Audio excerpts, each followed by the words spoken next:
Espectacular victoria de Daniel Martínez en la Vuelta al País Vasco luego de ser el más inteligente en un sprint en el cual para nada era el gran favorito. Tuvimos una fuga bastante amplia, muchos corredores se metieron hoy en esta escapada que alcanzó a tener algo más de 3 minutos y medio sobre el pelotón y que empezaría a fraccionarse a cargo del corredor africano del Bike Exchange, Esgabou Grimey, que partía con algo más de 50 kilómetros y se iba en solitario para sacar una muy buena renta sobre sus perseguidores, que fue casi de unos 40 segundos. Pero llegarían a un muro muy exigente, ya en el cual obviamente él no es un gran escalador y donde se le iba a echar abajo rápidamente toda esa diferencia que había cosechado y lo iban a atrapar 4 corredores en particular. Geraint Thomas, Víctor Lafay, Bruno Armirail y el portugués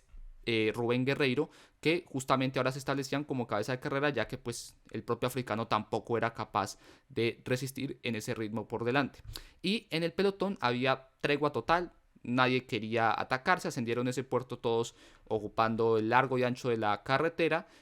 con un ritmo muy tranquilo, ¿no? Pese a ser un puerto siempre bastante exigente. Y eso permitió que se ampliara la diferencia con la fuga, que pues si en ese momento ya estaba más o menos sobre el minuto 20 segundos, pasó a ser de la nada a casi 3 minutos. Y eso obviamente les daba un margen para poder soñar con el triunfo de etapa. Y ahí después a estos 4 que habían quedado en cabeza se les iban a unir unos más, por ejemplo David de Fórmulo, Mauri Van Sevenan, Mikel Iturria, iban a trabajar correctamente para llegar a ese último ascenso al de Vivero,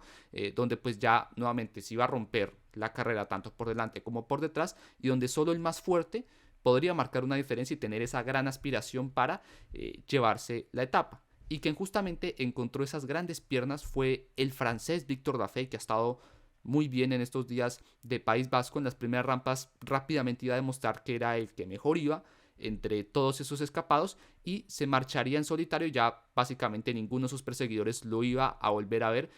sino hasta meta. En el pelotón también ya empezaban más embestidas, se hicieron algunos intentos nuevamente de ataques, por ejemplo con Pierre Latour, que fue el más incisivo de todos. Daniel Martínez también, por ejemplo, probó algo ahí, pero para esta ocasión, a diferencia de ayer, Primoz Roglic salió a cada ataque en primera persona, no le dio el más mínimo margen a alguno de sus adversarios para que le sacara alguna diferencia, estuvo muy atento marcando cada uno de esos movimientos y básicamente secó toda esa subida, ¿no? Y la dejó básicamente anulada, ¿no? Sin ninguna opción de que le sacaran tiempo. Cierto es que después hubo un corte que generó algo de amenaza, liderado por Julian Alaphilippe, que arrancó con Daniel Martínez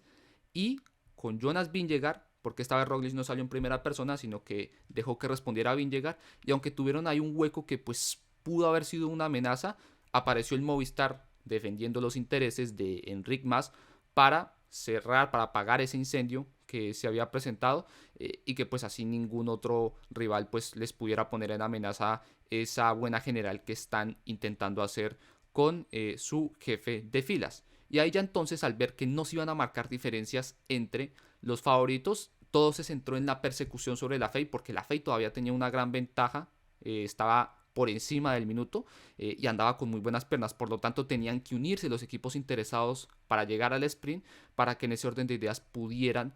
darle caza. Y obviamente no podía haber reposo, ya que pues cualquier parón que se produjera le podía dar quizás ese tiempo que necesitaba la FEI para acabar ganando. Y ahí se unieron 3 bloques en particular: el Quick Step, el Bahrein y sobre todo el UAE Team Emirates, que era el que más gregarios tenía y que los puso a todos a trabajar a bloque para que pudieran atrapar a ese corredor francés. Obviamente ellos pensaban en los intereses de Diego Ulissi, así como el Bahrein lo hacía con Pello Bilbao, que ya ayer había demostrado que es un hombre con muy buena punta de velocidad, y obviamente Quick Step con Julian Alaphilippe, que pues igual teóricamente seguía siendo ese gran favorito. La persecución fue muy dramática, parecía que sí, parecía que no, pero sobre todo el paso del Emirates no permitió que se diera, se concretara ese sueño de la FEI, y ya en el último kilómetro lo iban a atrapar, ya cuando incluso Renko Benepul se había puesto al frente para hacerle ese lanzamiento a Alaphilippe. Pero las sorpresas se repetirían, y esta vez sería con un corredor que particularmente no ha destacado en el pasado por hacerlo tan bien en una llegada como esta, donde prima la punta de velocidad, la explosividad, pero es que aquí Martínez no solo tiene las piernas para acabar ganando, sino también la inteligencia. Fue muy astuto hoy al leer ese final, ya que sabía que si arrancaba el sprint al tiempo que Alaphilippe y compañía, lo más seguro es que fuera a perder porque no tiene esa misma punta de velocidad que estos hombres que son unos expertos en esto. Entonces lo que él decide es anticiparse un poco aprovechando que hay cierto grado de inclinación en la carretera, que además es muy estrecha, que le puede permitir ganar ciertos metros de ventaja, una ventaja espacial, por decirlo así, sobre esos demás adversarios para que después, cuando ellos arranquen su sprint, que lo tienen medido para hacerlo más adelante, pues no tengan la fuerza ni el tiempo suficiente como para poder rebasarlo en meta. Entonces es un triunfo absolutamente espectacular y que sigue ratificando que este es el año de Martínez para dar ese gran salto, ese paso adelante, que pues ya ha venido demostrando en años anteriores que está puliéndose para darlo.